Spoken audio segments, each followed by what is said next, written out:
Mr. President, I come to the floor today to discuss the issue of human rights as part of my office's ongoing efforts on a campaign we call Expression, Not Oppression. We highlight human rights abuses around the world and tell the stories of political prisoners and other brave leaders who are being repressed, jailed, beaten, worse, and they simply for criticizing the government of the nation in which they live. This is an important week for human rights.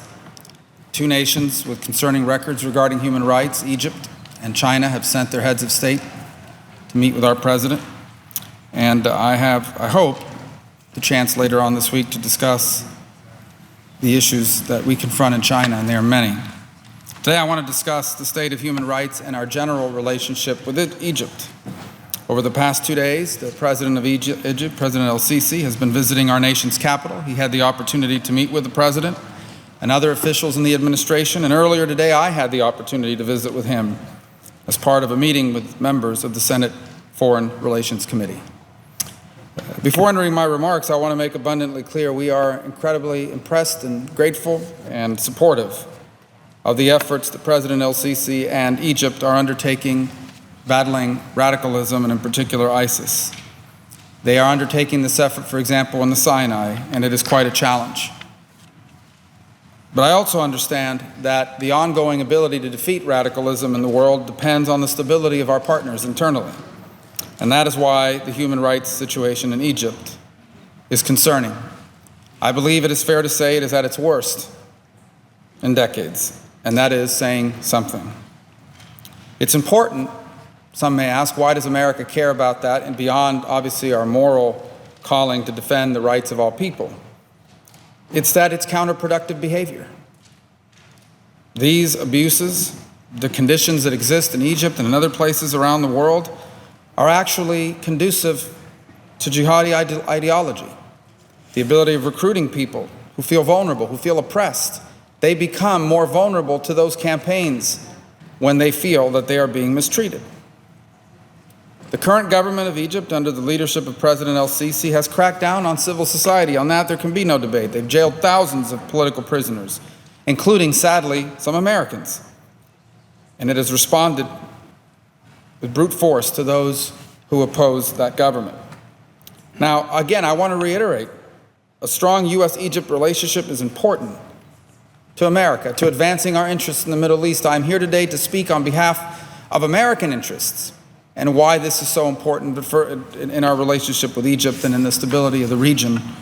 But I must do so by describing the situation on the ground. We simply cannot, in the national interest of our country, turn a blind eye to the ongoing repression of Egyptian citizens by their government. It weakens our moral standing in the world, and as I have already said numerous times, it makes Egypt less secure. And if Egypt is less secure, ultimately America will be less secure. And today I said that to President El-Sisi. Now, over the last decades, the Congress has provided Egypt, the American people have provided Egypt, with more than $77 billion in foreign aid. This includes what is currently $1.3 billion per year in military aid.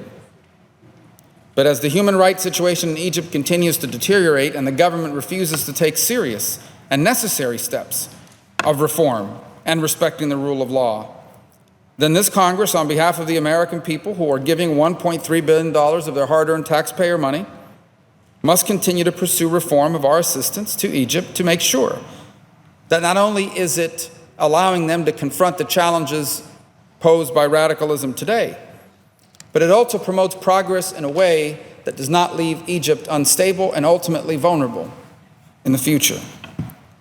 It is in the interest of both our country and Egypt and the Egyptian people to implement reforms and to release all of its jailed political prisoners, including all jailed Americans. Nations cannot thrive and they cannot prosper if their citizens are oppressed or are unable to express themselves freely without fear of being jailed, tortured, or killed. Inevitably, if these conditions continue, there will be a street uprising in Egypt once again.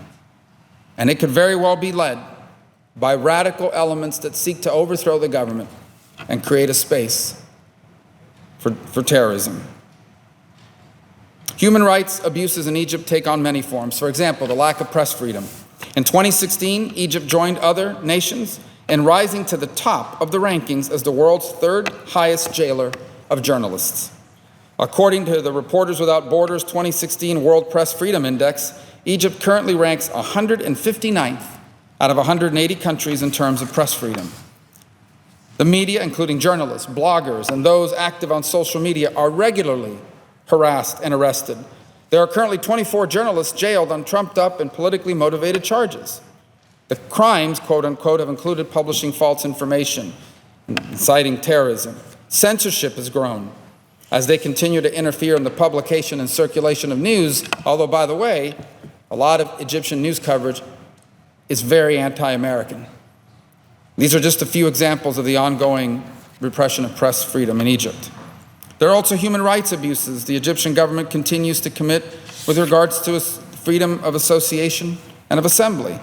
In November 2016, the Egyptian parliament passed a draconian law that, if signed by President el-Sisi, would ban non-governmental organizations from operating freely in Egypt.